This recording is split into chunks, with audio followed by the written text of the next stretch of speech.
eh, músicos, siempre estuve rodeada. Fíjate que yo quise ser bailarina clásica, quería ser concertista de piano, quería ser dibujante, pintora, quise ser muchas otras cosas también, paleontóloga, veterinaria, quise ser muchas cosas en la vida, pero siempre el arte estuvo muy presente. Y con lo que respecta a la literatura puntualmente, tuve un papá que siempre me compraba libros y una mamá que siempre me leía cuentos, poesías, novelas, incluso cuando yo era muy pequeña. Y siempre me dio eso por crear mis propias historias, incluso antes de empezar a escribir. Me gustaba inventaba oralmente, compartía con mis amigos, intercambiaba de manera oral con mis amigos. Cuando empecé a ir a la escuela, bueno, ahí empezó a cambiar un poco la situación, porque al aprender a escribir pude empezar a plasmar ideas en papel. Tenía el problema de que mi mente era mucho más rápida que mi mano. Entonces, eso me volvía bastante perezosa. Tenía muchísimas ideas, pero al momento de sentarme a escribir me costaba.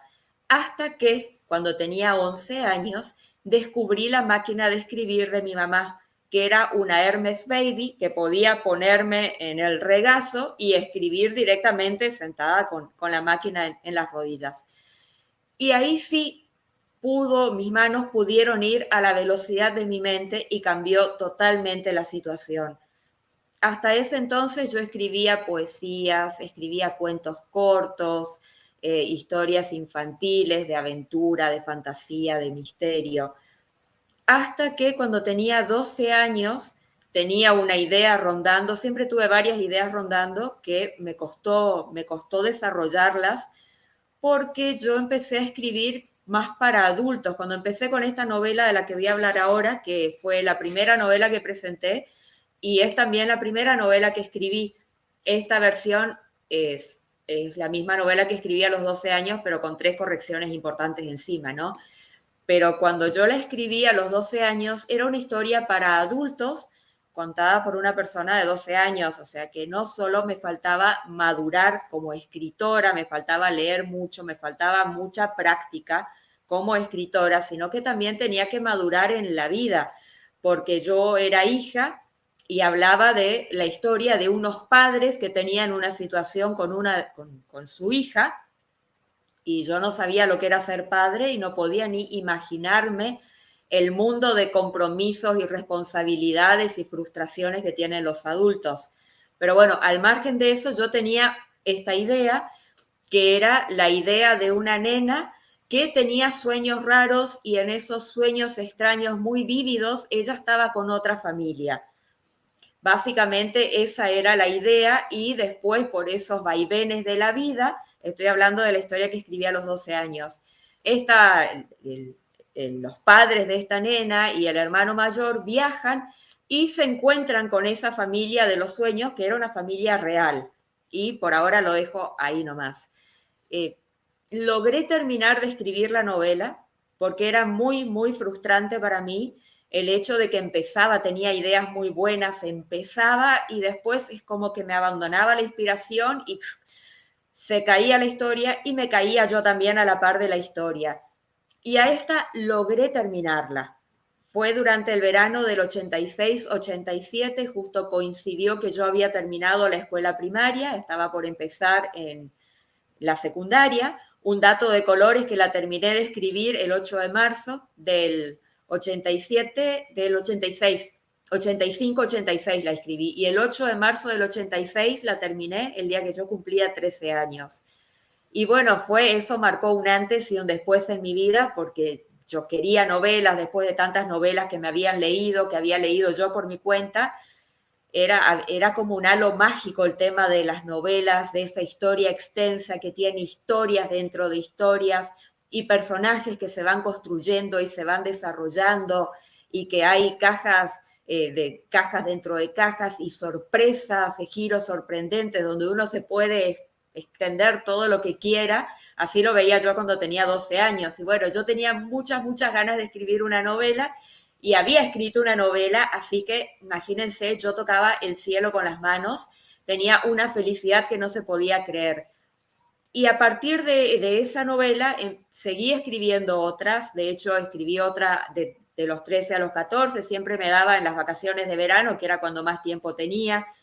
Escribí otra de los 15 a los 16, después corregí mi segunda novela, después escribí otra más y llegué a los 18 años, ya con 4 o 5 historias escritas, ya con un cierto recorrido, digamos, y un día me pegó la nostalgia y quise ver de nuevo, quise hojear esa novela que había escrito a los 12 años y casi me dio un ataque, porque afortunadamente yo había ido evolucionando, entonces encontré un montón de errores y un montón de cosas que se podían decir mucho mejor, se podían desarrollar de manera mucho mejor. Entonces, ¿qué hice? Pues que la escribí de nuevo. Ahí fue que la escribí en primera persona, estaba en tercera persona. Yo dije, bueno, si la escribo en primera persona, esto es un recurso que la va a hacer mucho más verosímil, porque yo estoy tocando un tema que para algunas personas es una realidad, para otros es una fantasía, es ciencia ficción, pero si yo la escribo en primera persona va a quedar mucho más verosímil, va a quedar mejor. Y así mi novela, que era una novela larguísima, porque era muy extensa, se redujo a 50 páginas. En esa época era páginas tamaño oficio, no existía todavía el A4 como un tamaño estandarizado. Y esa novela, bueno, después yo seguía escribiendo, siempre trataba de estar escribiendo algo, de mantenerme en constante ejercicio, aunque más no fuera cartas. En esa época yo tenía mis amigos a la distancia, mis amigas, eran 2 amigas, una en Paraguay y una en Corrientes, que nos escribíamos carta y despachábamos por correo postal, porque no había internet, no había computadoras, no había redes sociales, no había nada. Entonces, siempre estaba el ejercicio de escribir como sea y lo que sea. Y bueno, y yo ya creía, con 20 años, yo estaba convencida que, bueno, mi primera novela la había escrito a los 12, ya tenía una trayectoria importante, pero la oportunidad, siempre publicar fue muy costoso y antes la única manera de publicar era en papel y era súper costoso. Entonces, viendo, en realidad no fue una idea mía, sino que mi papá me contó que un amigo suyo había hecho una tirada artesanal de su libro con fotocopias, bueno, había encuadernado él y yo dije, ah, qué buena idea, yo voy a hacer lo mismo. Y entonces eso fue en noviembre del, del 93, que yo tenía 20 años justo, hice una tirada de 40 ejemplares de esto, que es todo hecho artesanalmente. Lo que yo hice fue, a ver, lo voy a mostrar para que se vea. Esto es fotocopia. Yo hice un original en máquina de escribir. Fíjense que ni siquiera están los márgenes justificados, porque la máquina de escribir no tenía márgenes justificados a la derecha. Hice un original, después fotocopié, eso lo cosí, lo pegué, encuaderné el libro y después esto es cartón para la tapa, para el lomo y para la contratapa. Hice cartón también, me acuerdo que la innovación tecnológica de esa época, 93 estoy hablando, era la fotocopia color. Entonces, la tapa, el lomo y la contratapa eran fotocopias color con papel protegidas con papel contact transparente para que no se dañe. Y bueno, hice 30 ejemplares, se vendieron todos la noche de la presentación y después, a raíz de eso, hice 10 más porque hubo gente que me lo encargó, se había quedado sin. Y después me devolvieron 2 porque dijeron, no puede ser que vos hayas tomado el trabajo de hacer todo esto y no te haya quedado ninguno de recuerdo. Entonces hubo 2 personas que me dieron su ejemplar para que a mí me quedara de recuerdo. Seguí escribiendo después de esto y conocí, esto fue en el 98, a Margot Pérez Solari, que era una escritora de Resistencia, que había publicado su primera novela con Javier Vergara Editores. Intercambiamos novelas, ella me dio la suya, yo le mostré muy orgullosamente esto, Y nos reunimos, una mujer muy agradable, muy joven de espíritu, si bien tenía edad para haber sido mi madre, parecía más mi hermana, era mi amiga, parecíamos las dos de la misma edad, teníamos unas conversaciones, hablábamos de literatura, de arte, de la vida, era impresionante. Y bueno, nos juntamos a hablar cada una de qué le había parecido la novela de la otra, y me acuerdo que entré a la casa y ella me recibió sentada así, me dijo: escúchame, flaca, ¿por qué 3 años después? ¿Cómo es que 3 años después? Claro, en esta versión de la novela había un capítulo que se titulaba 3 años después, porque a mí se me ocurrió que, bueno, que hasta ahí llegamos y ahora vamos al momento en que se encuentra con la familia de sus sueños. No de sus sueños idealmente, sino la familia con la que soñaba. Y 3 años después me dice: no, ningún 3 años después. Bueno, me puedes dejar picando así. Yo quiero saber qué pasó con esta criatura en el curso de esos 3 años. ¿De qué otra cosa se acordó? ¿Qué otra situación le hizo sufrir a los padres? O sea, explícame, no podés. Y ahí me hizo la propuesta de hacer un intercambio, un taller personalizado. Básicamente lo que me ofreció fue eso, que ella me iba a ir haciendo devoluciones de mi novela y yo le iba a hacer devoluciones de su segunda novela, que estaba escrita pero no publicada, y que ella había visto que había un montón de cosas que podía ajustar. Obviamente, en este toma y dame, yo recibí mucho más que ella por una cuestión de experiencia, por una cuestión de conocimiento, por una cuestión de trayectoria. Ella tenía mucho más para brindarme a mí de lo que yo podía brindarle a ella. Y justamente fue Margot la que me enseñó a trabajar el suspenso, la que me enseñó a construir los personajes, la que me enseñó a investigar, porque me dijo: no, había una situación en la que la niña a los 6 meses hablaba. Y me dice: no, pero esto no es verosímil por una cuestión incluso fisiológica. A los 6 meses los chicos no tienen ni siquiera dientes, no están preparados para emitir palabras.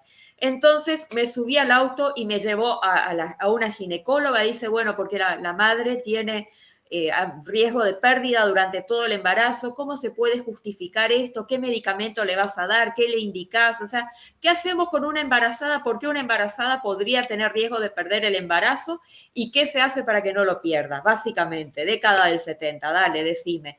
Después hablamos con una pediatra, bueno, me enseñó cómo investigar para hacer la historia más verosímil, me enseñó cómo construir los personajes. Hubo un capítulo que fue un parto porque me tuvo, no sé, como 10 días que yo iba con ese capítulo y me decía: está muy chirle, esto le falta, le falta. Vos imaginate que esta criatura se está reencontrando con esta familia, se está reencontrando con su padre, que era el amor de su vida, su hermano, fíjate esto, y no, le falta intensidad, le falta, y me mandaba a casa a seguir escribiendo, y yo ya estaba recansada de ese capítulo, hasta que por fin, en un momento, me dijo: bueno, ahora sí, ahora está, sigamos.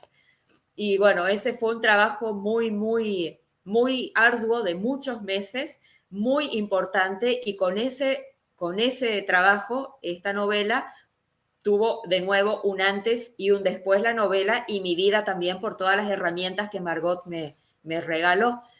De todas formas, después hubo una corrección posterior, porque encontré bibliografía, o sea, encontré material que podía enriquecer la novela. Y una cuestión que para mí personalmente es muy tentadora es que si la novela está inédita, porque en definitiva yo había publicado esto, pero la novela había crecido, si bien el tronco de la historia siempre fue exactamente el mismo, no cambió, sí los rellenos, sí la forma iba cambiando, las situaciones, mi manera de escribir, la evolución de los personajes, la complejidad de la trama iba cambiando. Y para mí era una tentación demasiado grande. Yo decía: si total está inédita, ¿qué más da? Y total son 2 o 3 pavaditas lo que tengo que corregir, y bueno, después resultaba que la terminaba escribiendo enteramente de nuevo. Varias veces le cambié los nombres de los personajes, varias veces la cambié geográficamente de lugar, porque también era un punto en el que para mí era un poco aburrido de nuevo estar escribiendo la misma historia. Por un lado me gustaba, pero por otro lado era como, pucha, hace 20 años que tengo en este libro y todavía no la pude publicar como Dios manda. Entonces hubo esa cuarta corrección y con esa cuarta corrección fui a visitar a José del Carmen Nieto, que era un escritor de resistencia. Lamentablemente los dos ya fallecieron, Margot Pérez Solari y José del Carmen Nieto. Y don José era mucho más de las formas, era más de la palabra, de la gramática, de la Real Academia, cómo decir las cosas, era mucho más de la forma. Y él leyó la novela y me dijo, bueno, ya está, ahora sí, me marcó dos cuestiones, me dijo que yo trabajaba mucho con el lenguaje formal y que había dos palabras que yo usaba que me tiraban el libro completamente al piso. Y me dijo que era una lástima porque además el idioma español es tan rico que hay muchas maneras de decir eso mismo con otras palabras y que el libro lo iba a levantar.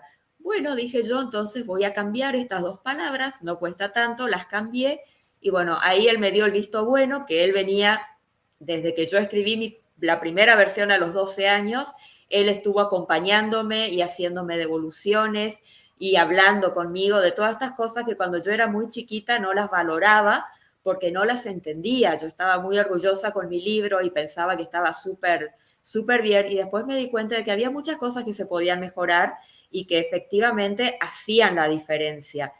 Y bueno, por fin cuando yo corregí por última vez esta novela, por fin pudimos sentarnos y tener una conversación. Yo pude tener una conversación a la altura de él y bueno, tuvimos un ida y vuelta muy interesante. Él compartió muchas experiencias, incluso como jurado de concursos, como escritor, compartió muchísimas experiencias, me dio muchísimos consejos desde lo suyo que era más lo formal. Y bueno, ahí ya estábamos en el año 2000, no, 1999, 2000, ya estábamos más o menos esa fecha, era el desastre económico del 2001, yo tenía el libro recién terminado de corregir y dije, bueno, yo me encantaría publicarlo en papel, pero no sé si se va a presentar la oportunidad en medio de esto, ¿no? Porque publicar un libro no va a ser prioridad para nadie, pues yo pensaba en sponsors, en conseguir ayuda de alguna manera, y sin embargo se dio. Originalmente iba a ser con la Editorial de La Paz, pero después a través de Coco Barreda el libro entró en la imprenta de la Universidad Nacional del Nordeste y así fue como se publicó la versión definitiva del libro en la imprenta de la Universidad Nacional del Nordeste. Y a partir de ahí, yo siempre digo que hay tres momentos muy importantes en la mayoría de los escritores. Uno es cuando uno termina de escribir, más cuando es una novela, porque parece que uno no la va a terminar nunca a veces, porque a veces se complejizan tanto o se hacen tan extensas, o las dos cosas al mismo tiempo. Y aparte que escribir no es lo único que uno hace en la vida, aparte uno estudia o trabaja o tiene familia o todo al mismo tiempo, entonces generalmente lo que se resiente es el libro, pero ya sea, qué sé yo, novela, creo que los novelistas somos los que más lo sentimos, pero el cuentista, el poeta, cuando termina, creo que ese es un momento de decir, pues ya está, lo logré, ya está. Y resulta que no está nada, que uno terminó de escribir, pero la obra está inédita, hay que ver cómo publicarla. Cuando uno logra publicarla, dice, bueno, acá está, ya está, y ahora que tenemos la posibilidad de hacer todo online, yo también hice una segunda edición online, porque papel sigue siendo carísimo, uno dice, bueno, ya está, y no, tampoco está, sino que uno tiene, después de la presentación y de la prensa, que se hace siempre una pequeña prensa antes de presentar el libro, uno tiene que ver cómo sostener ese libro y cómo distribuirlo, cómo difundirlo, cómo hacer para que se siga vendiendo. Y para mí esos son los tres grandes momentos de un escritor con cada uno de sus libros. Lo terminé de escribir, bueno, lo publiqué como sea en papel o en digital y ahora cómo lo distribuyo, cómo lo sostengo. Y bueno, a raíz de eso también fue que surgió la Oficina para Escritores, que comentaste vos, Mirta, al comienzo, porque yo fui acumulando tanta experiencia con las cosas que me pasaban a mí, las cosas que escuchaba que le pasaban a otros escritores, que era básicamente lo mismo, que dije, bueno, yo con esto puedo hacer algo copado, puedo ofrecer un servicio para otros escritores que no tienen la menor idea para enseñarles a hacer las cosas. De ahí salen también los videos de la oficina desde mi canal en YouTube. O escritores que quieren dedicarse a escribir y no quieren tener que estar lidiando con un montón de extras. Y bueno, así fue que surgió la oficina y así también sigue creciendo la oficina porque puntualmente todo lo que sea a través de Internet avanza muy rápido y muy rápido las cosas quedan desactualizadas y aparece algo mejor, entonces hay que estar prácticamente a la velocidad de la luz, manteniéndose constantemente actualizado para poder ofrecerle lo mejor a los escritores y para poder orientarlos también de la mejor manera. Y bueno, no sé si quedó algo en el tintero, creo que básicamente no hablé mucho de lo que es la trama de la novela. Es la historia de una mujer, quedó escrita en primera persona finalmente, una mujer transcurre en Resistencia y Corrientes, esta es una familia de Corrientes, que muchos se vienen a Resistencia porque tienen una tía postiza muy querida en Resistencia, a finales de los 70 hasta finales de los 80, ya quedó prácticamente novela histórica, un matrimonio, se casan jóvenes, tienen un primer hijo, todo perfecto, muy lindo, muy normal, es un chico muy tranquilo, muy lindo, y tienen una segunda hija que desde el embarazo empiezan los problemas, que tiene riesgo de pérdida, entonces tiene que hacer mucho reposo, tiene un sueño terrible cuando está en el 8º mes, sueña con una nena que está llorando con una muñeca, y ella trata de acercarse a la nena, pero hay una pared invisible que no le deja llegar y queda muy marcada con ese sueño. Después ella tiene efectivamente una nena, y es una nena que desde el momento de nacer tiene problemas porque nace con un eritema generalizado, cada tanto se brota, es un eritema, es como una reacción a una quemadura, ¿no? Es como si se hubiera quemado entera, porque sí, no saben por qué, a la mañana siguiente siempre amanece perfectamente bien. Es una nena que le dan pánico los espejos, una nena que después se niega a hablar, no habla, no quiere hablar, hasta que de repente, cuando tiene 2 años, de un día para otro está parada delante de un espejo y lo primero que dice es, mamá, esta no es mi cara, pero lo dice en portugués. Y obviamente se quedan todos con, ¿cómo puede ser? ¿Qué fue lo que dijo? Porque no hablan ni en portugués, ni en brasileño, ni en portuñol, ni nada en la familia, todos chaqueños, correntinos, lo único que se habla es español argentinizado. Entonces quedan todos con la boca abierta y dicen, ¿pero qué pasó? Y a partir de ahí la nena habla en portugués. Se niega rotundamente, entiende el español, pero ella responde siempre en portugués. Y para no tener que estar escribiendo en portugués, que hay que buscar un traductor y después tener que hacer la traducción correspondiente al final del capítulo, yo lo que marqué para hacer la diferencia fue lo que está escrito en tú, y creo que también lo puse en cursiva, es lo que está en portugués. Hay frases y palabras sueltas que sí puse en portugués como para remarcar mucho, y lo demás está escrito en tú para distinguir del vos, que es lo que hablamos acá nosotros en Argentina, usamos el vos.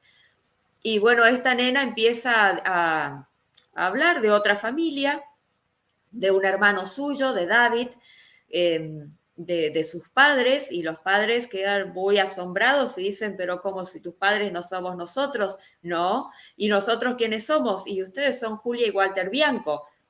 Dicen, pero ¿por qué inventa una familia, o sea, un amigo imaginario o una familia imaginaria si no es hija única?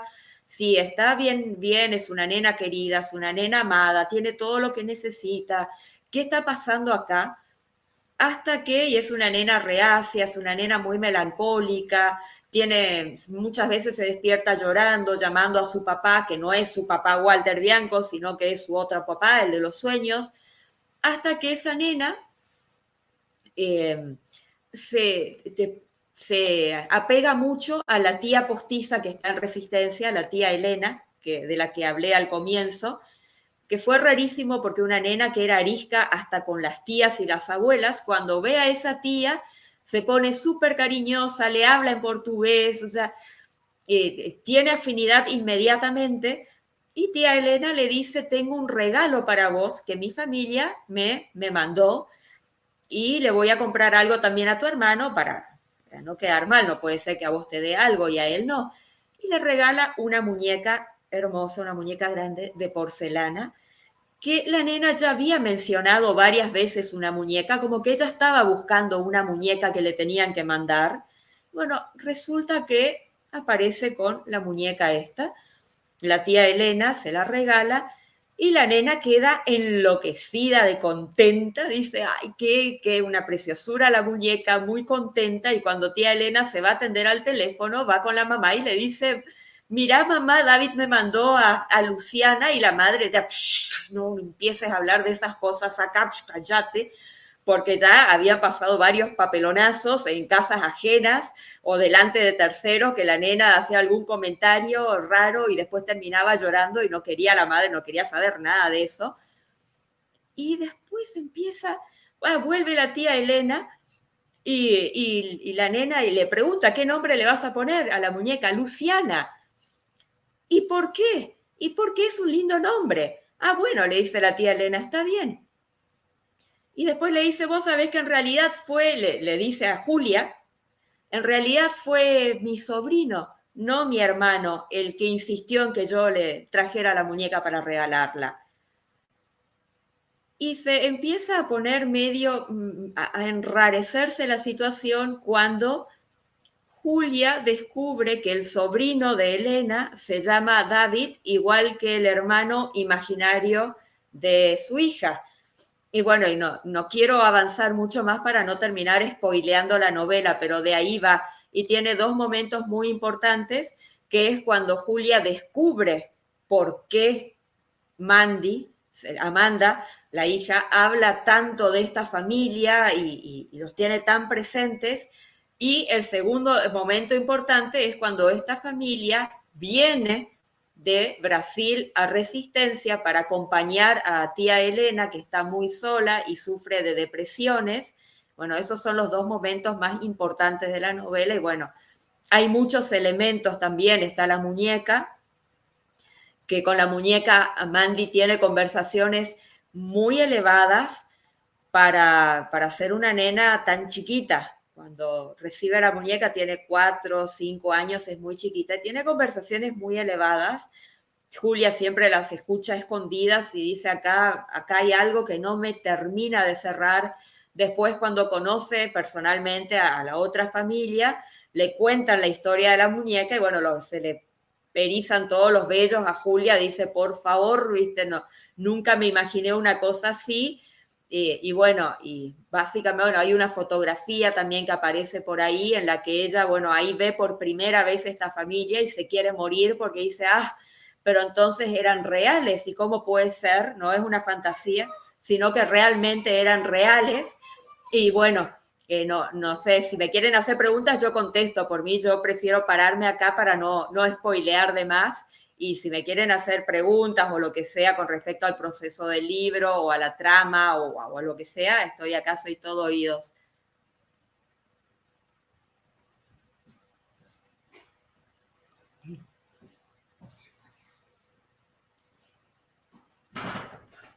Cerra bien, mi amor.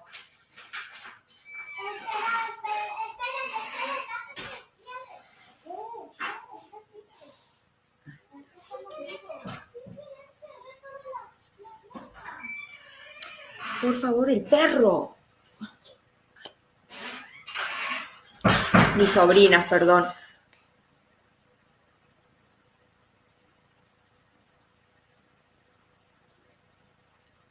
Gracias, Mirta. No sé, ustedes díganme si quieren alguna pregunta o algo. ¿Alguna duda? Yo por ahí hablo muy, como tengo muy presente la novela, digo, cuento algunas cosas dando por sobreentendidas otras, lo mismo el proceso desde que empecé el libro hasta la actualidad, por ahí me paso algunas cosas por alto.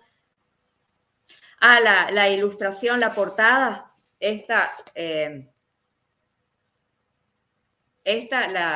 la ilustración.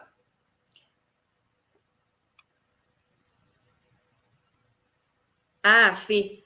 Bueno, esta portada la hizo un diseñador gráfico. Yo tenía otra idea de tapa, mucho más dramática, ¿no? Porque yo creo que los escritores tenemos una idea de lo que queremos transmitir, cómo lo queremos transmitir, y lo nuestro pasa más por una cuestión artística. Y en realidad lo que tenemos que hacer es vender el libro, y los que más idea de eso tienen son los diseñadores gráficos o la gente que estudió marketing, que trabajó en marketing. Esa es la gente que más idea tiene. Entonces, quedé en manos de un diseñador gráfico. Más o menos, porque en realidad, esta, como ven, esta es una muñeca rubia y la muñeca de mi novela es una muñeca de ojos marrones y pelo castaño. Entonces yo al principio no estaba muy contenta con esta muñeca porque decía, esta no es la muñeca de mi libro. La muñeca de mi libro era muy linda, está descrita, es una muñeca muy, muy linda, muy, muy rara justamente porque tenía los ojos marrones y el pelo castaño. No era una muñeca común, era una muñeca rara. Pero bueno, la idea, me dijo el diseñador gráfico, que la idea era que la tapa llame. Y después que la muñeca sea como yo quiera, pero que la tapa llame. Y realmente la tapa esta llama, porque uno pone el libro con un montón de otros libros y estos ojazos así impresionan y llama la atención. Y sí, llamaradas llamaradas de recuerdos quería hacer una metáfora del eritema que tenía la nena, que ahora te respondo, Mirta, el comentario que hiciste.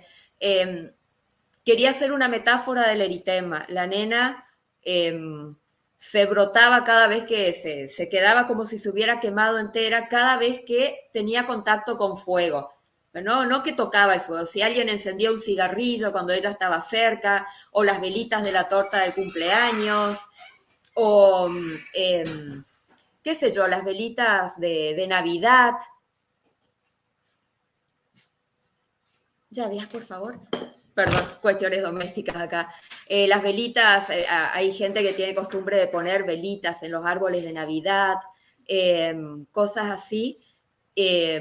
O no sé, no se me ocurre ahora qué otra, fuegos artificiales para las fiestas de fin de año. Cada vez que tiene contacto, que hay fuego cerca de ella, la nena se brota enteramente. Y esto tiene que ver con lo que pasó con la familia anterior. Yo spoileo todo, si ustedes quieren, yo spoileo de punta a punta, no tengo ningún problema. Necesito el ok nomás porque por ahí hay alguien que prefiere quedarse con la duda, pero tiene que ver con la trama. Y la niña, exactamente, sí, es una especie de reacción que tenía. Una reacción que tenía que ver también con una sensación de culpa por algo que había pasado con aquella antigua, la familia brasileña. Todo lo que yo quiera, bueno. Bueno, esta nena era la reencarnación de otra nena, una nena brasileña que había muerto en un incendio poquito antes de nacer como Amanda. Y fue tan impactante cómo sucedieron las cosas, porque ella provocó el incendio, pero no con la intención de hacer un incendio, lo que ella había querido destruir algunas cosas y les prendió fuego y ardió la casa entera y ella murió en ese incendio. Y era tan conflictiva su relación, principalmente con su mamá, y fue tan desgarrador para ella separarse de su papá, que lo quería tanto, de su hermanito, que ella quería tanto, y de su tía, que vino con esa carga, con ese recuerdo. Por eso hablaba en portugués, por eso odiaba los espejos, porque ella no era así. Ella era morena, tenía la piel morena, su papá era moreno, tenía el pelo crespo, la mamá la peinaba con muchas trencitas que ataba con cintas de colores, tenía los ojos marrones oscuros, el pelo negro rizado, se parecía a su papá, y de repente nace como una nena blanca, rubia, de ojos celestes, y no se reconocía. Entonces era una constante de que odiaba los espejos porque no era ella, no era ella. Y lo primero que le dice a la madre, cuando la primera frase que ella dice cuando por fin habla, cuando tiene 2 años, es: mamá, esta no es mi cara. Y por eso quedan todos con... Y en portugués, ¿realmente dijo eso? ¿Cómo puede ser? Y realmente dijo eso.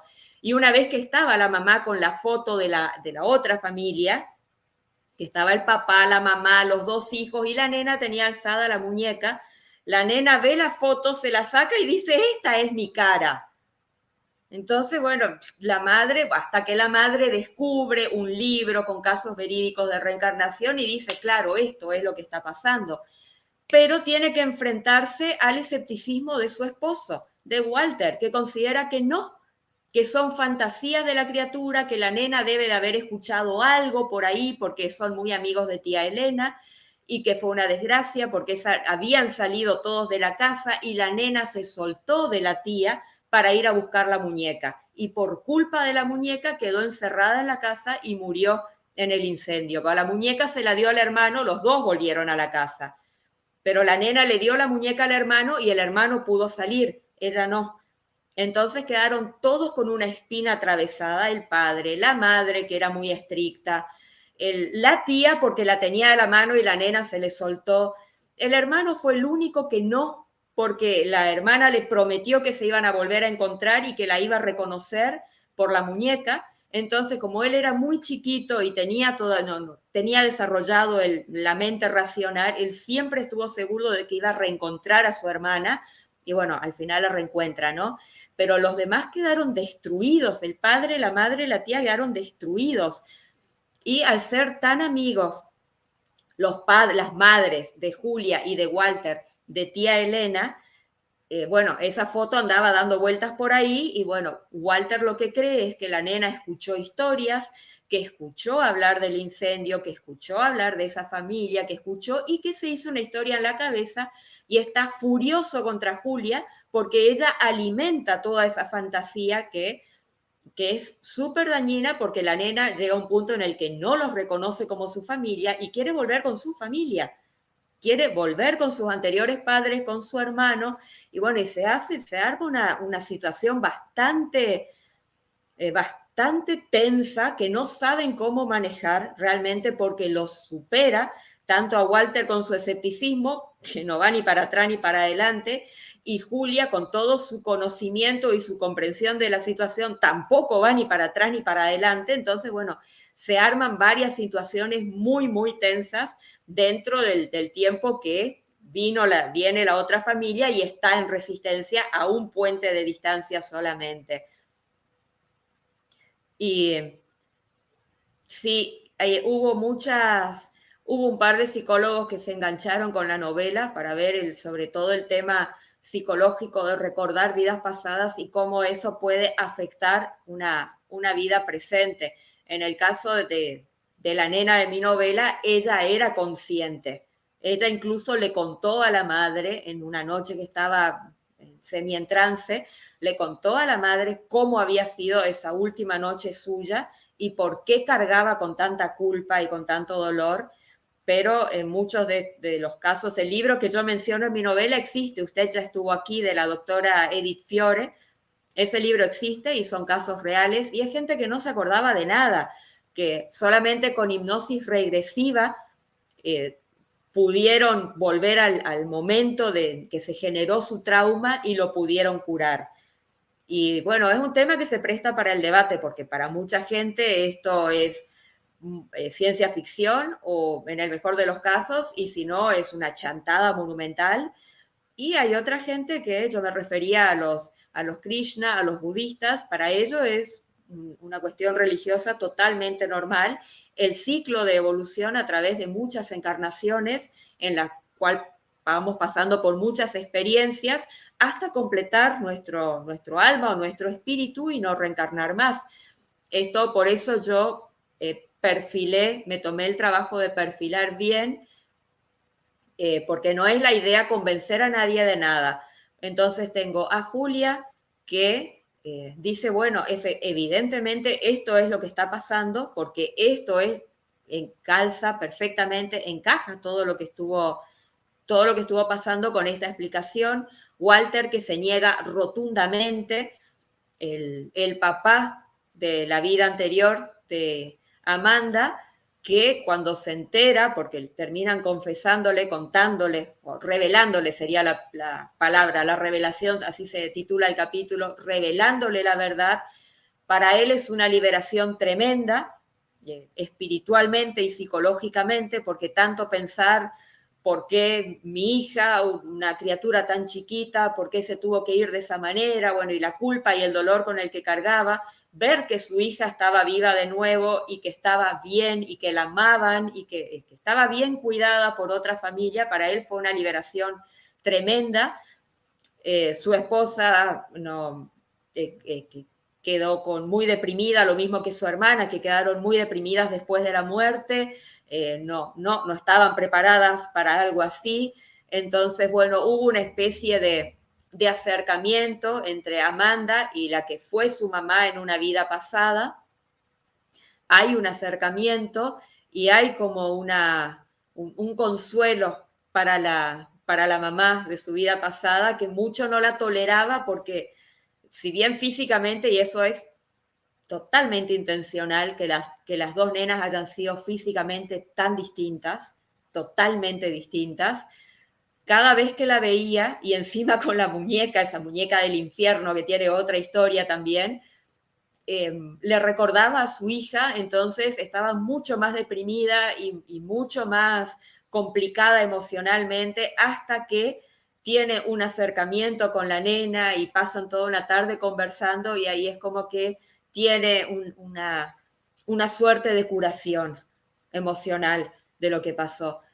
Y no sé, bueno, con el hermano nunca, el hermano siempre estuvo bien, feliz de la vida, él estaba seguro de que se iba a reencontrar con su hermana, y bueno, después se reencontró y retomaron la relación en el punto que la habían dejado. Ella seguía siendo la hermana mayor, a pesar de que él era 5 años más grande ahora, y bueno, y después tiene una hermana más chiquita que queda totalmente al margen, porque ella nació mucho después de que su hermana más grande muriese. Y bueno, no sé si me queda algo en el tintero.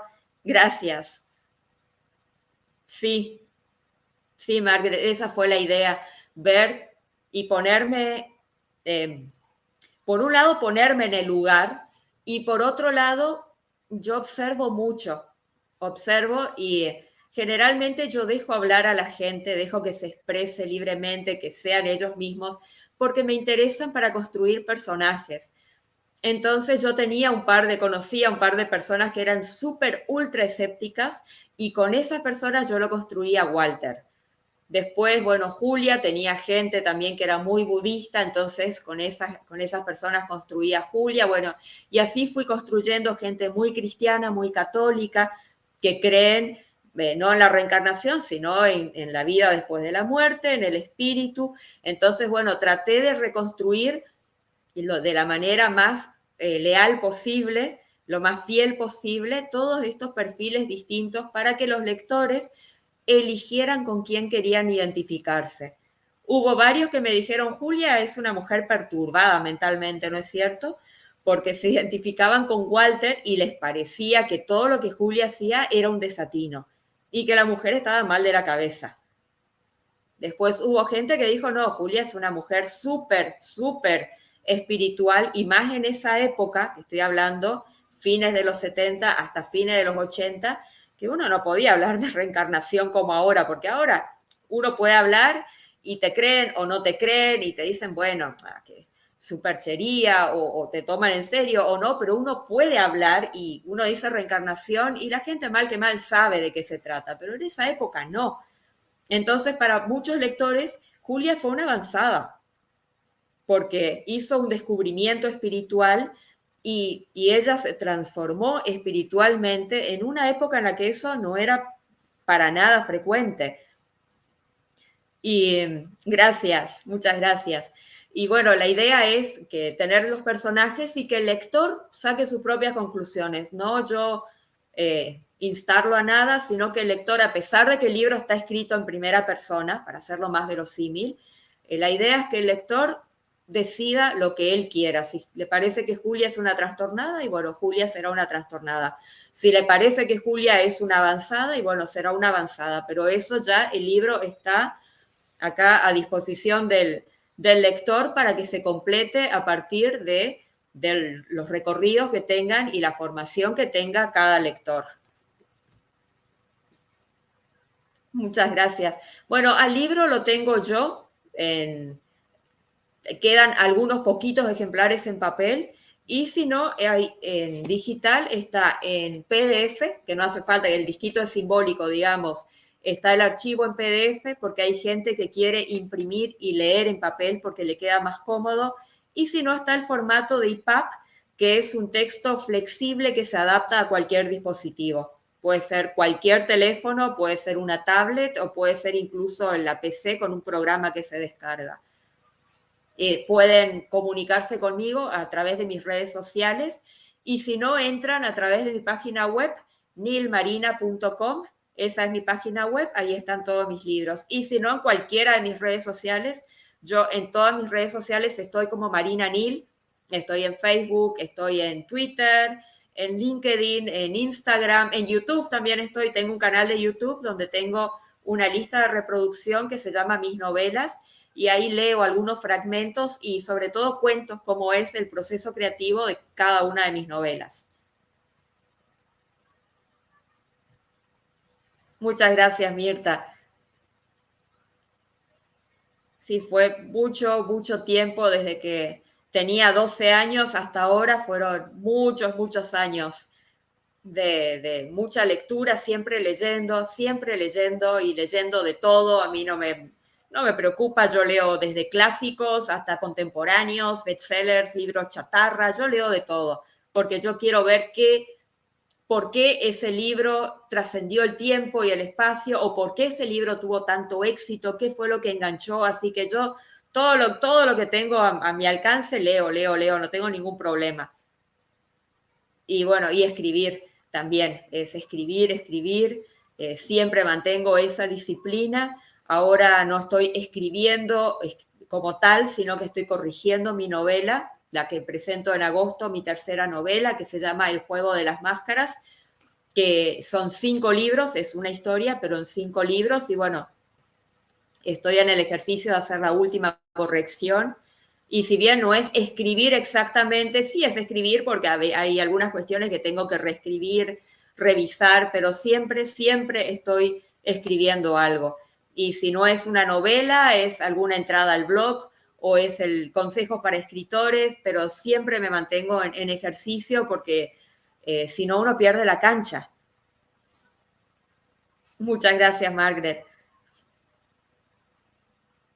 No sé si quedó alguna pregunta, porque me salen muy feas las poesías, muy, muy, muy feas, muy feas. Hasta yo me doy cuenta, entonces prefiero quedarme con lo que me sale bien, porque ya tengo mucha gimnasia, mucha lectura de novela y mucha escritura de novela. Incluso los cuentos me salen muy, muy, muy feos.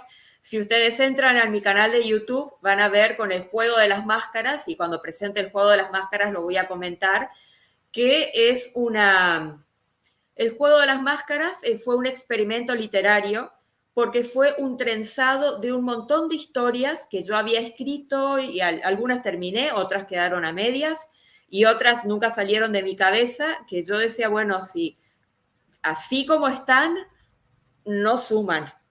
Va a ser un flor de trabajo escribirla y no suma porque de esto ya se escribió mucho y muy bien. Y dije, sí, bueno, pero esto cuando presente el juego de las máscaras lo voy a contar bien en detalle. Pero sinceramente yo me doy cuenta de que me salen muy feas mis poesías y los cuentos, entonces los tengo que trabajar de otra manera. No obstante, en el juego de las máscaras yo incluí 2 poesías que escribí, una que escribí en el 2003 con respecto a, se venía la guerra a Irak, ¿no? Y con motivo de la guerra de Irak yo escribí algo que quiso hacer una poesía, bueno, que ahí está, que también está en la antología de los 80 años de la SADE, filial Chaco, y rescaté y corregí, traté de corregir lo mejor posible sin que pierda su esencia, una poesía que había escrito cuando tenía 15 años.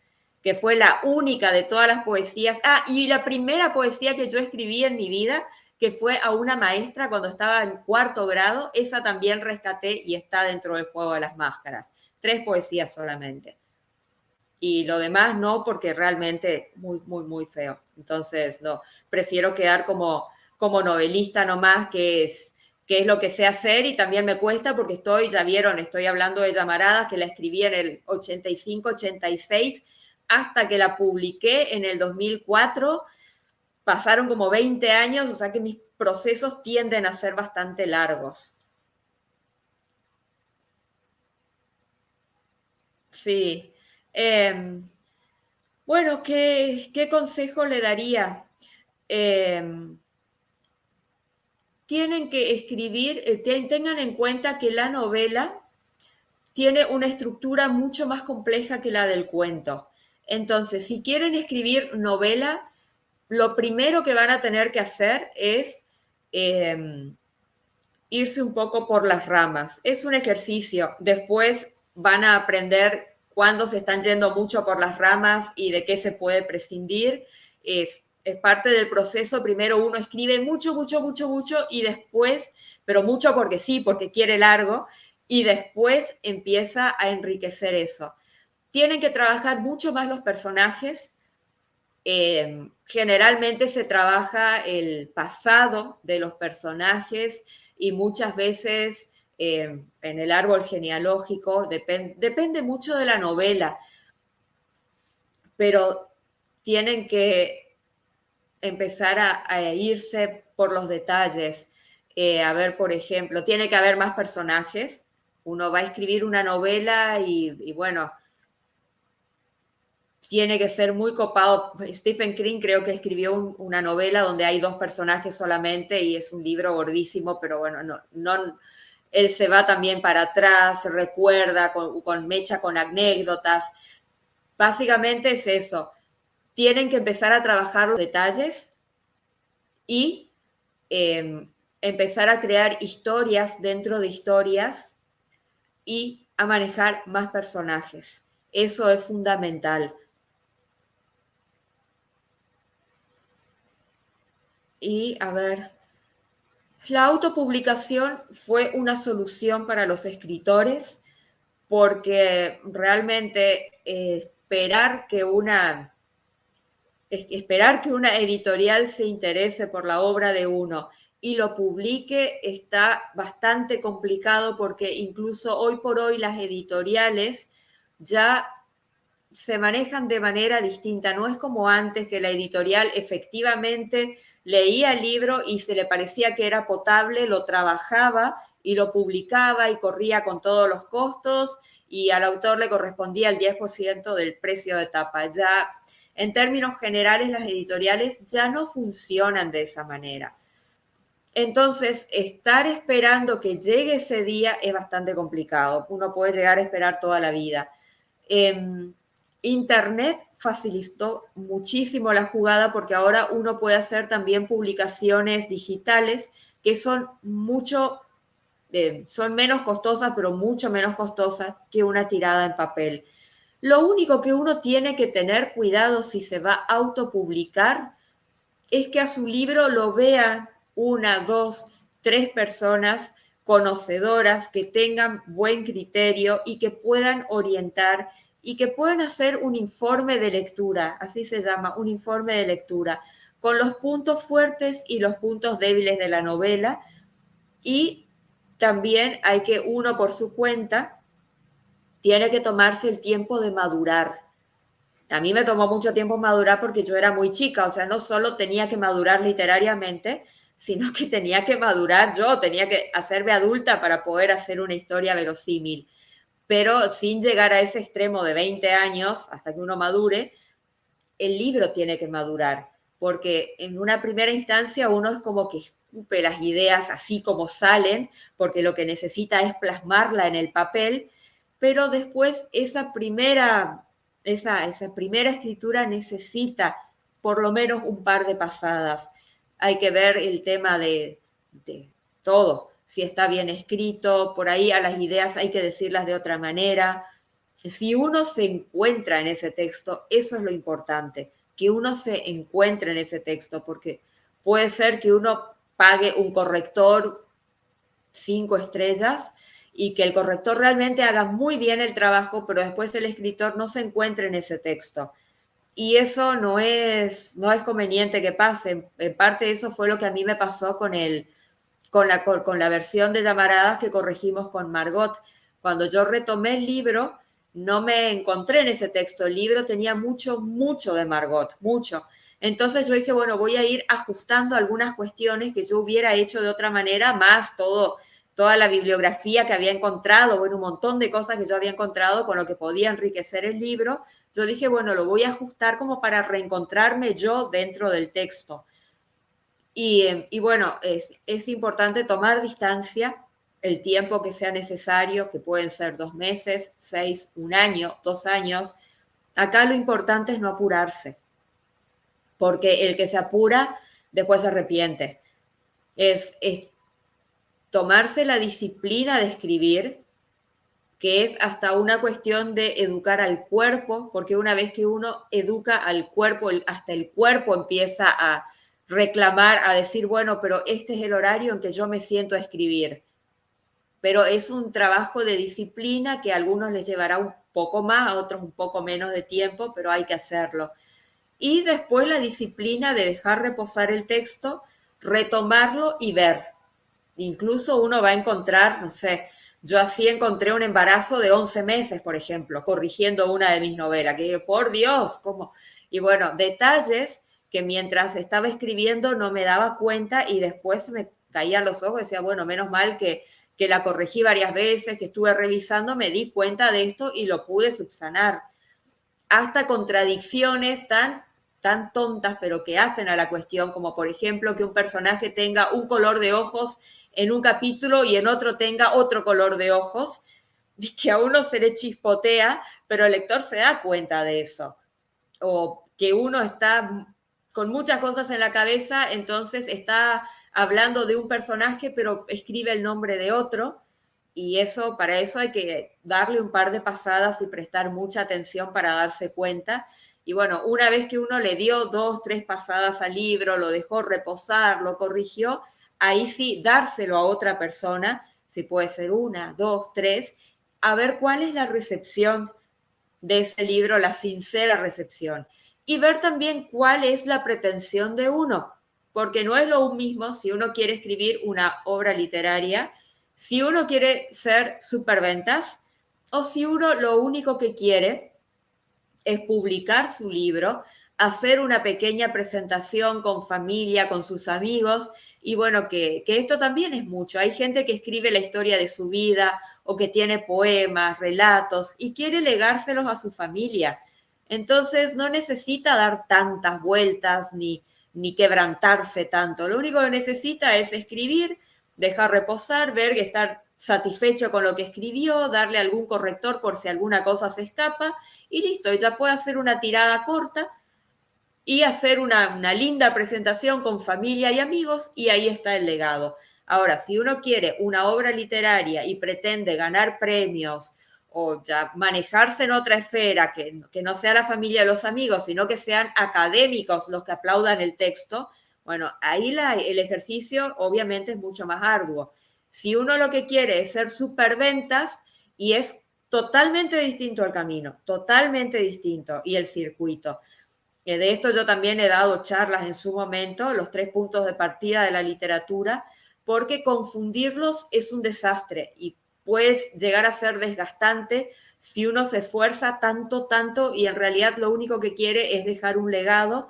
Y también puede ser frustrante si uno hace un proceso más bien corto, aunque esté súper satisfecho, y después ve que no avanza comercialmente o no avanza literariamente porque el ámbito que tiene que validar ese libro no lo valida porque no cumple con determinadas condiciones. Entonces es muy frustrante en cualquiera de los casos. Y por eso es importante, para empezar, tener bien en claro para qué uno escribe.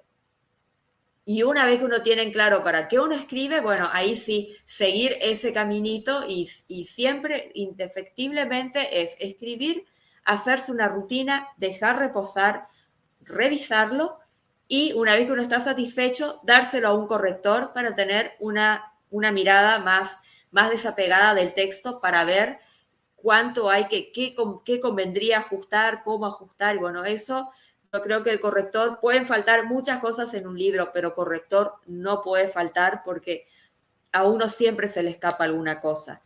Incluso puede ser el corrector automático de Word, que por ahí no registra la palabra y la da vuelta o la cambia y uno está tan compenetrado que sigue escribiendo y no se da cuenta.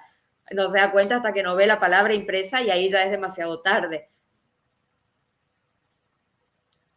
Sí. La carátula, bueno, con Llamaradas no elegí yo, digamos, fue un diseñador gráfico con Llamaradas y Bufeos. Trabajé con un diseñador gráfico que me acribilló a preguntas para trabajar con conceptos. Y a partir de conceptos, él armó 2 posibles portadas y esta fue, la de la muñeca, fue la que más me gustó. Y con Bufeos también me hizo un montón de preguntas para ver cuáles eran los conceptos, cuáles eran las emociones predominantes del libro y a partir de ahí hizo la portada de mi segunda novela. Con el juego de las máscaras fue ya más complejo porque fue otro diseñador gráfico y como la novela es muy compleja de por sí, porque tiene, como dije recién, es un trenzado de muchas historias, tiene 4 protagonistas, entonces la novela de por sí es muy compleja. Ahí sí yo lo fui guiando sobre qué portadas quería yo, cómo quería las portadas y lo que se eligieron fueron momentos, momentos bisagras del libro, de cumbres, momentos que marcaban un antes y un después. Y lo que se hizo fue darle una portada a cada protagonista y bueno, por ahí se cruzan los protagonistas, por ejemplo, bueno, pero esto en realidad yo tendría que hablar cuando presente el juego de las máscaras. Voy a hacer así como un paréntesis. Por ejemplo, la tercera parte se titula Itatí.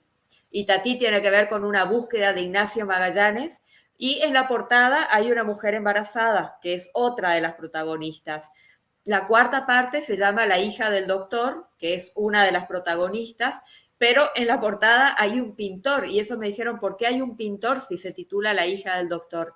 Y eso, bueno, eso más bien queda más claro cuando uno ya está leyendo la historia y empieza desde la parte 1 y entonces va viendo ¿por qué esto es así? Porque son historias que se van cruzando, se van trenzando y tiene tanta importancia la hija del doctor como el pintor. Y bueno, pero esto lo voy a hablar más a fondo cuando presente el juego de las máscaras. Muchísimas gracias.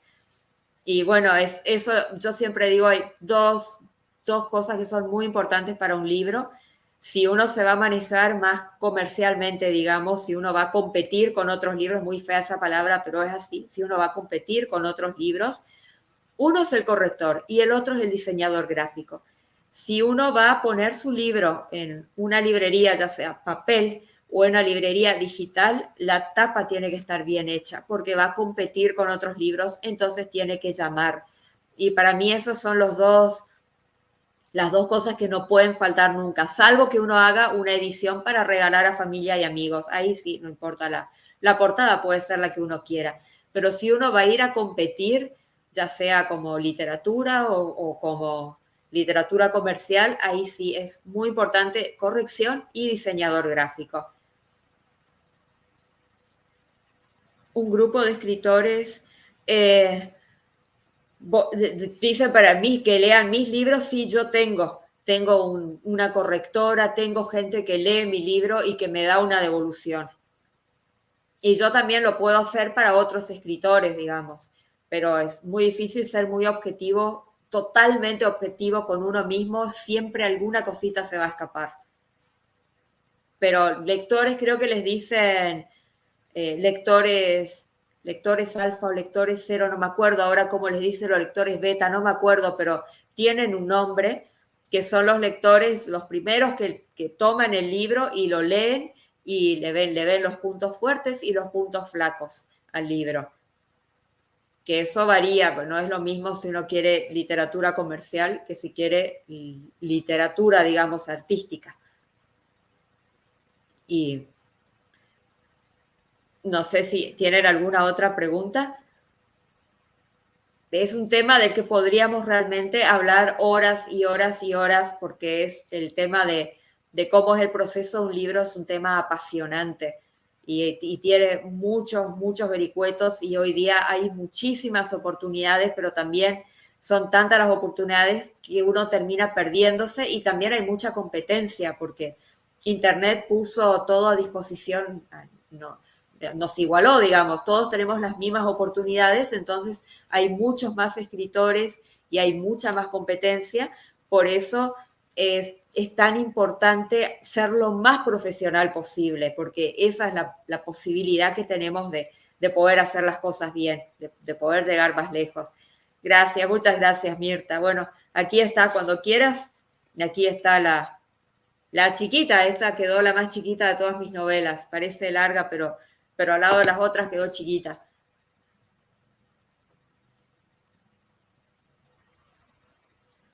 Y siempre es mejor buscar una editorial, porque la editorial ofrece mucho más, ofrece el servicio completo, ofrece la corrección, ofrece el diseño gráfico, ofrece un soporte porque va a tener un espacio para tener ese libro a la venta.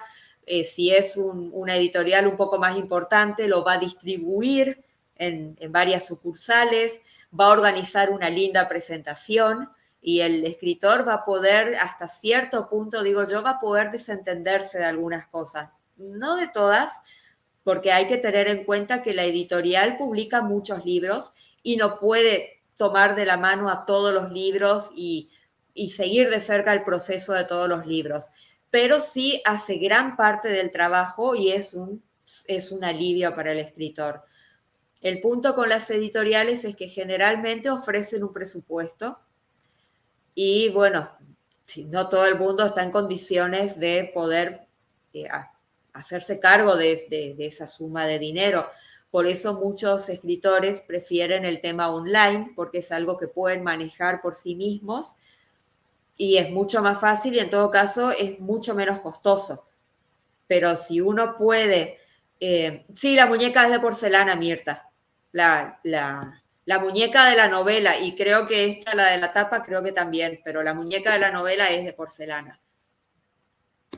Y, y bueno, siempre, la editorial siempre, siempre es mejor, sobre todo si uno está con su primer libro y es su primera experiencia, porque si no uno comete muchas, muchas equivocaciones por todo el entusiasmo que trae encima y por no saber hacer las cosas, porque es la primera vez que uno está haciendo y generalmente trabaja de más y generalmente se le pasan cosas que tendría que haber hecho y hace cosas que no era necesario hacer. O sea, esto es siempre, es así cuando uno está solo para hacer su primera experiencia.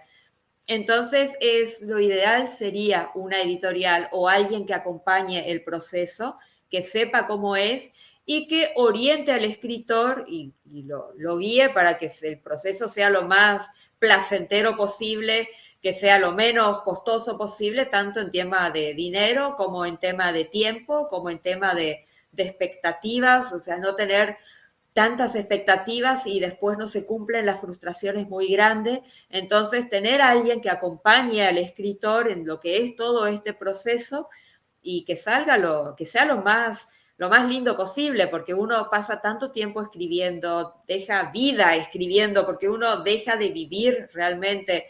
En mi caso, dejé de tener vida social, incluso reuniones familiares a las que he renunciado porque tenía que terminar de escribir el libro, y me imagino que a muchos de ustedes les pasa lo mismo. Entonces uno quiere disfrutar del proceso y quiere que salga bien, que el libro sea un buen libro de buena calidad, que tenga una buena presentación, que tenga una buena difusión y que se venda o que se lea.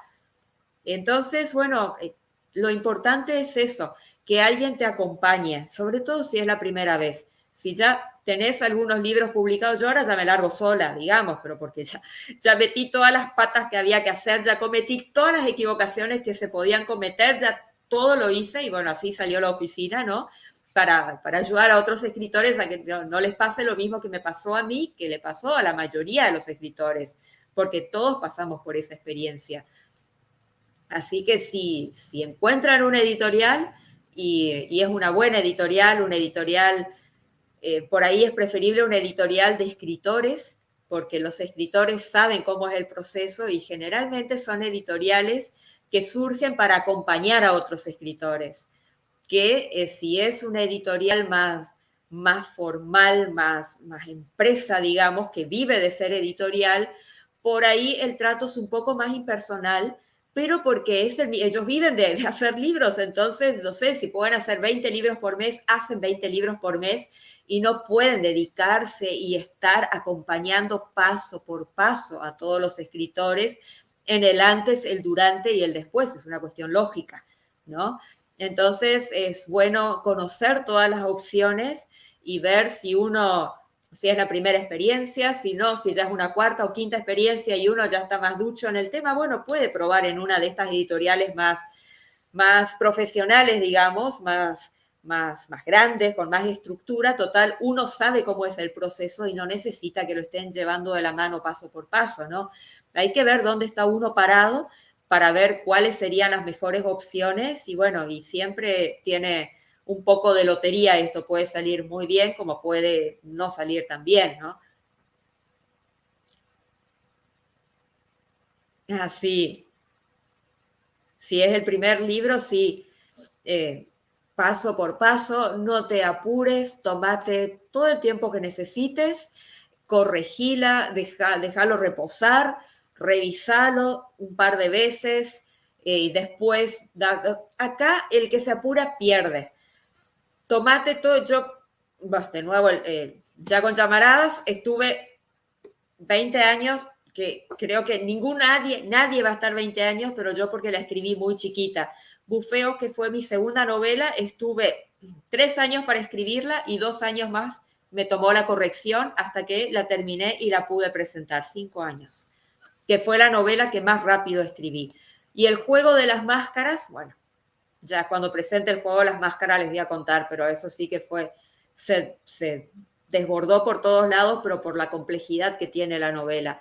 Así que sí, tomate todo el tiempo que necesites y después fíjate bien cuando si querés participar en concursos y probar por ese lado primero, participa, hacé tu registro en Dirección Nacional del Derecho de Autor, protege tu libro o en Safe Creative o donde sea, pero protege tu inédito por las dudas y largate a concursos. Y si no querés perder tiempo con concursos y querés directamente publicar, bueno, asesorate bien cuáles son las editoriales que tenés ahí en la zona donde vos estás y fíjate qué te ofrece cada una. Si podés hablar con otros escritores que hayan sacado su libro a través de ellas, a ver qué referencias te dan, qué tienen de bueno, que si tuvieron una mala experiencia, una buena experiencia, a ver qué te dicen, no te apures. Pensá bien, mira bien, estudia bien, fíjate, hace bien un sondeo antes de largarte. Si te hacen firmar un contrato, busca un abogado, por las dudas, a ver qué te hacen firmar, porque a veces la editorial te pide exclusividad del libro por X años, pero después no lo puede mover o porque tiene muchísimos títulos, entonces no lo mueve y vos te quedás sin poder mover tu libro por X cantidad de años. Fíjate bien todos esos detalles para que sea una buena experiencia cuando por fin publiques tu libro, más si es el primero, que uno tiene muchísimas expectativas siempre con su primer libro. Ah, está bien. Bueno, entonces tenés que buscar en Colombia, buscar, seguramente hay otros escritores de Colombia, gente que te puedan orientar, que te puedan decir qué editoriales te convienen, sobre todo si querés imprimir en papel, sobre todo. Hay una opción, y creo que son colombianos, Autores Editores se llaman. Es una editorial que trabaja, yo no sé si esto se está haciendo demasiado largo, cualquier cosa me dicen. Hay una editorial, Autores Editores se llama, que ellos trabajan con impresión a pedido. al trabajo lo hacen ellos o uno mismo puede subir su libro ya maquetado, el que sabe maquetar libros, que es armarlo para poder imprimirlo. Básicamente esto es la maquetación, cuando uno hace esto, pero en Word y después lo pasa a PDF.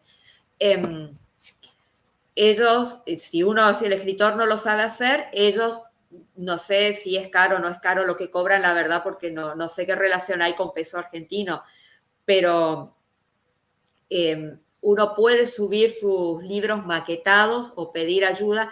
Es una página que está súper, súper, súper genial porque a cada paso que hay que hacer tienen un video donde explican cómo hacerlo, un video cómo poner los márgenes, un video sobre cómo numerar los libros. Después uno va y se mata con el Word, que esa es otra cosa, que el video está súper bien explicado, pero cuando uno lo quiere hacer no es así de fácil. Bueno, ese es otro punto. Pero la página de autores editores está muy bien hecha, está todo muy bien explicado por si uno quiere largarse y hacerlo solo. Y si no, bueno, uno puede mandar a maquetar su libro, sube su libro y uno puede tener su página de autor muy linda con todos sus libros ahí en su página de autor, con una biografía y su currículum artístico, bueno, y el libro con la portadita y la sinopsis, todo muy lindo, y puede vender directamente desde ahí sin necesidad de tener que pasar por una editorial y hacer una tirada, o es más, esos libros, en su momento, yo conocí una escritora de Corrientes, que es una provincia que está acá cruzando el puente, que es donde transcurre Llamaradas de Recuerdos, que en su momento, cuando nuestra plata no estaba tan devaluada, ella trabajó con autores editores, hizo traer los libros desde, yo no sé si mandaron desde Colombia o la sucursal que estaba en Buenos Aires y que ahora cerró, y eran libros de muy buena calidad, eran muy, muy buenos libros. Entonces, si no es tan costoso, vos podrías hacer una tirada de, no sé, 10 ejemplares. Creo que no tienen mínimo, porque uno puede pedir de uno en adelante. Podrías hacer una tirada de 10, 20 ejemplares y manejarte directamente con ellos, que sería una opción. Ellos están en Colombia. Y bueno, y sería, para nosotros también sería una opción. El tema es que a los libros los mandan desde Colombia y el envío es más caro que el libro, entonces por eso no se justifica. Pero es para Colombia y para países que no están tan complicados económicamente, es una buena opción. Y bueno, y en Argentina hay una que se llama Bubok, pero Bubok tiene por ahí su vueltita. Yo he leído, que es lo que les aconsejo hacer a ustedes, buscan referencia, a ver qué dice escritores que hicieron eso antes que ustedes. Y escuché gente que se quejaba porque decían que no daban ningún tipo de instrucciones, entonces se mataron, porque realmente el que no lo sabe hacer, el que no está acostumbrado a maquetar, es matarse maquetando, porque cuesta realmente. Y cuando mandaban el libro maquetado, ahí recién les respondían que estaba mal maquetado y les mandaban las medidas, los márgenes que tenía que tener, entonces tenían que maquetar todo de nuevo. Y bueno, eso es realmente, para mí es un maltrato al escritor. Si realmente es así, si fue eso lo que pasó, que leí un par de comentarios, o sea que se ve que por lo menos era costumbre, no sé ahora, y es una falta de respeto al escritor porque ya sea que lo haga el escritor o que le pague a una persona para que lo haga, es una falta de respeto. Porque esto tendrían que tener de entrada, gente, si ustedes no van a pedir los servicios, porque obviamente lo que estas empresas quieren es que el escritor les pague por hacer eso, que les pague para que hagan el trámite de derecho a autor, que les pague por el diseño de tapa, que les paguen por maquetar, porque obviamente ahí también ellos ganan.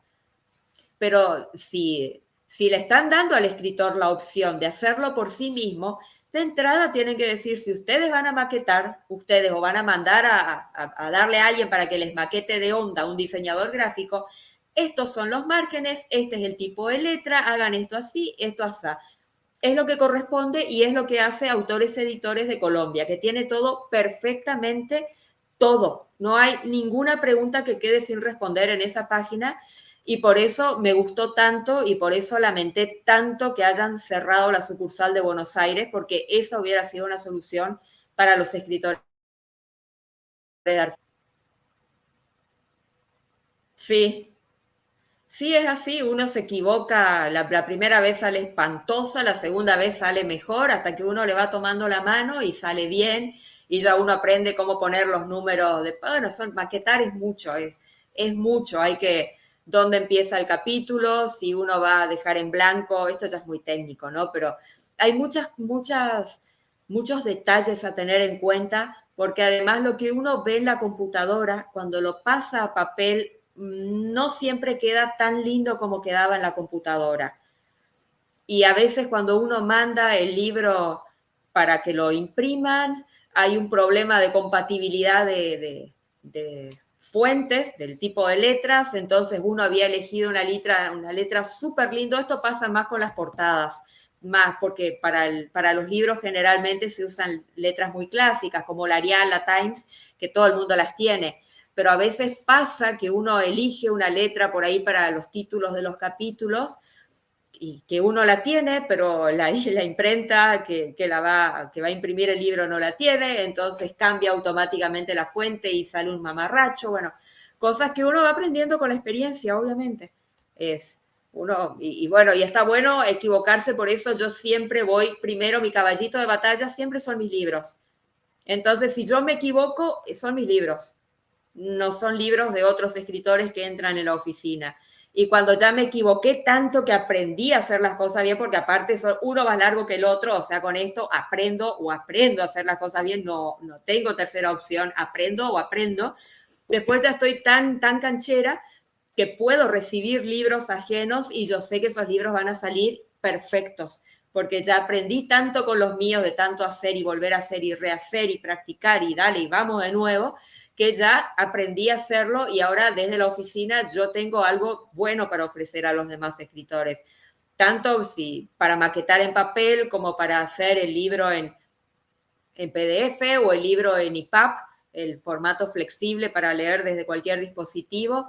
Y es práctica, todo es práctica. Es hacerlo uno y una y otra vez hasta que sale.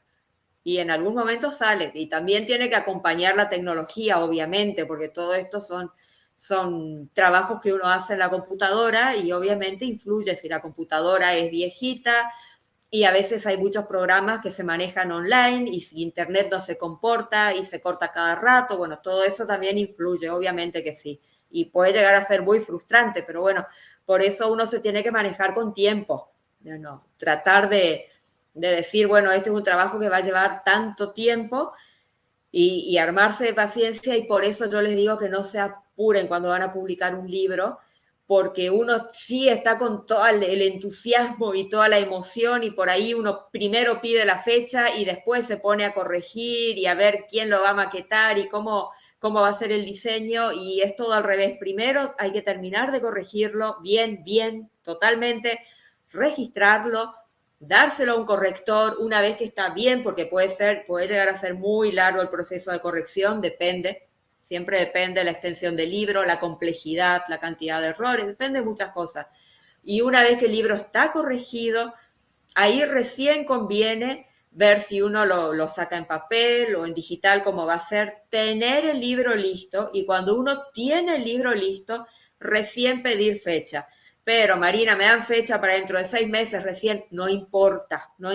Tenemos 6 meses para mover el libro en redes sociales y que la gente lo vea y ver cómo ir dando bocaditos, no importa si es un libro de poesías, de relato, microrrelato, novela, vemos cómo vamos dando bocaditos durante 6 meses para que la gente se entusiasme y en el momento que uno hace la presentación, bueno, haya gente y ya entusiasmada para comprar el libro.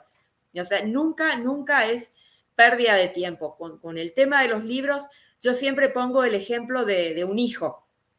Si uno está con muchas ganas de tener un hijo y desea tener un hijo, pero no es que lo desea y lo tiene.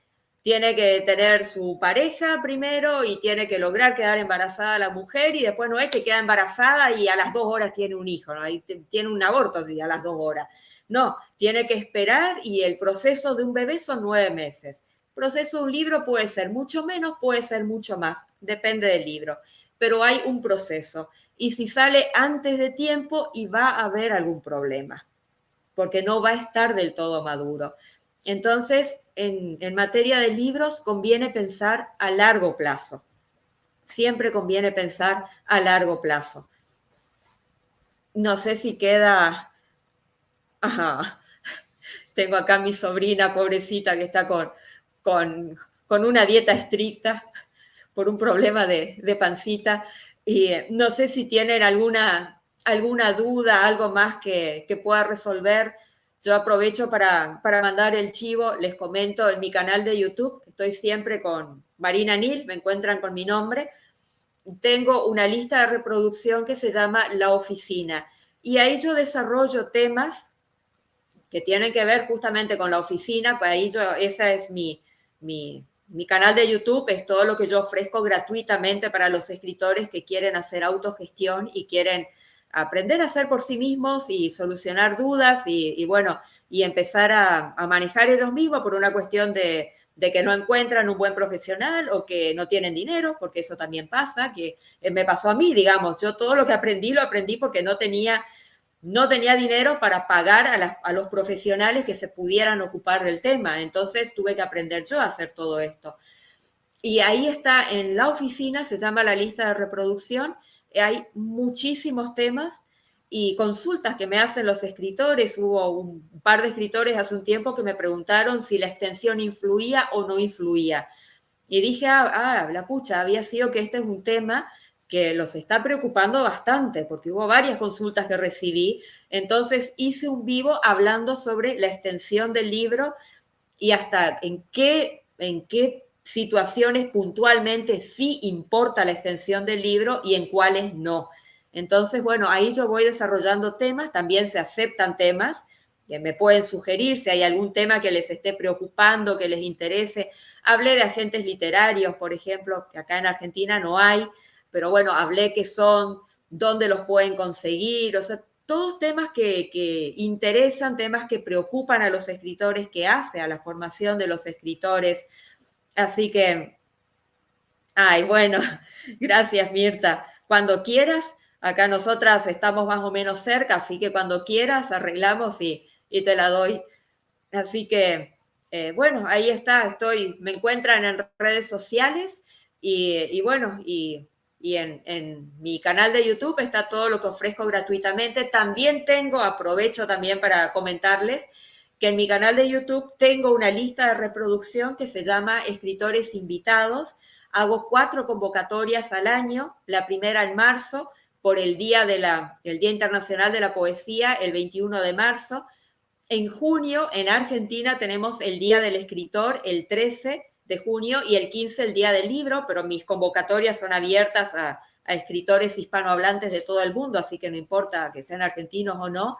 En septiembre, por el Día de la Primavera, para tener la excusa de hacer otra convocatoria, decidí el día de la Primavera.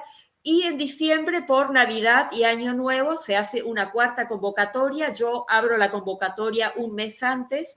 La idea es un espacio, porque yo sé que difundir cuesta, y abrir un canal de YouTube y mantenerlo cuesta, generar contenido cuesta, y no todo el mundo está en situación, no en todo el mundo tiene la tecnología, ni el tiempo, ni las ganas, ni el conocimiento. Entonces ofrezco esa lista, ese espacio en mi canal de YouTube, esa lista de reproducción. Me pueden mandar un audio, que puede ser un audio de WhatsApp tranquilamente, más una foto, o si están cancheros y quieren hacerse un video directamente. Entonces yo subo en esos 4 momentos al año, digamos, no hay límite, pueden mandar en las 4 convocatorias, pueden presentarse siempre, pueden elegir una, pueden mandar varios trabajos en cada convocatoria o pueden mandar uno solo, esto lo maneja el escritor, pero es una manito que yo ofrezco a los escritores de manera gratuita, porque ahí queda el video en YouTube, queda el enlace, entonces esto mismo les puede servir a los escritores para difundirse a sí mismos, para poner en redes sociales, mandar por WhatsApp, mandar por correo, bueno, cada uno sabrá cómo hacerlo, pero ya es un antecedente de su trabajo y ya queda el trabajo ahí registrado que a tal fecha este escritor recitó esto o leyó esto y era suyo. Y bueno, y al que le sea de provecho, están las puertas abiertas. La convocatoria, la próxima va a ser en septiembre. Y en agosto, el 21 de agosto, yo voy a abrir la convocatoria en mis redes sociales, la van a encontrar, así que el que quiera sumarse está desde ya invitado a sumarse. Muchísimas gracias, Mirta. No sé si queda alguna duda o algo que haya quedado en el tintero o algo que quieran saber.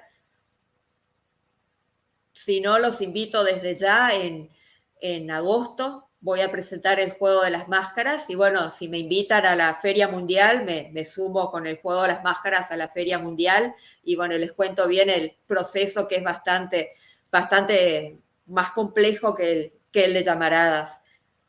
Muchísimas gracias. Muchísimas gracias por este espacio, muchísimas gracias por la invitación, bueno, y por haberme acompañado durante todo este tiempo. Muchísimas gracias, Mirta. Bueno, tengo 3 novelas, así que ya, gracias a ustedes voy a tener oportunidad de comentarles. Fueron 3 procesos bien distintos y 3 situaciones bien distintas también. Y así que, bueno, para mí va a ser un placer si les sirve mi experiencia, no solo mi experiencia de escritura y el conocimiento de la historia, de qué se trata, sino el detrás de escena, le digo yo, lo que costó y cómo fui sorteando los obstáculos con cada una de las novelas. Si les sirve mi experiencia, yo encantadísima de la vida, la comparto con ustedes porque la idea es que allanarles el camino, que no tengan que pasar por todo lo que pasé yo y que pasamos muchos escritores, obviamente, sino hacérselos más fácil y que sea más directo llegar al libro publicado y que sea más directo el tema de cómo lo difundo y cómo lo vendo y que no tengan que pasar por las 1001 que pasamos un montón de escritores que venimos de la época de antes de Internet y después nos tuvimos que ir adaptando a todos estos cambios. Así que bueno, muchísimas gracias y estamos en contacto, yo estoy a sus órdenes en redes sociales, tienen que mandarme un mensaje nomás y cualquier cosa, ahí estoy. Sí, es así, Mirta. Cada uno pone lo suyo y ayudándonos entre todos, se avanza mucho más y se crece mucho más que si cada uno se aísla y pelea por su lado. Nunca nadie, cuando uno lo tiene que hacer solo, es todo mucho más empinado, es todo mucho más difícil, es todo mucho más árido, así que es mucho más fácil y mucho más cálido y es mucho más enriquecedor cuando uno trabaja en conjunto con otras personas y cuando las otras personas son generosas, que fue lo que yo siempre rescato eso, la generosidad de José del Carmen Nieto, que no tenía ninguna obligación de sentarse a conversar conmigo y regalarme el conocimiento de todos sus años también, que él tenía años de experiencia y de estudio y de lectura y de conocimiento, y sin embargo con sumo placer lo hizo. Lo mismo que Margot Pérez Solari, no tenía ninguna obligación y sin embargo lo hizo, me subió a su auto y me llevó para mostrarme cómo se investigaba para hacer una novela, una historia sólida y verosímil. Entonces, ¿cómo no voy a ser yo también generosa con otros escritores en cuanto a mi experiencia y a mi conocimiento de ayudarlos? Y bueno, ahí está la oficina, la red de difusión, de ayudar hasta donde yo pueda, de ofrecerles mi granito de arena para el que quiera aprender y hacer las cosas por su cuenta. Y bueno, ahí está todo lo que yo puedo ofrecer, ahí está.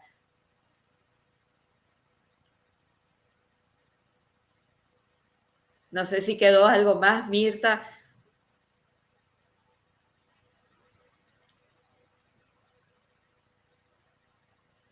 Estoy acá leyendo los mensajes. Bueno, muchísimas gracias por la invitación. Muy agradecida y, y estoy acá a disposición para lo que necesiten.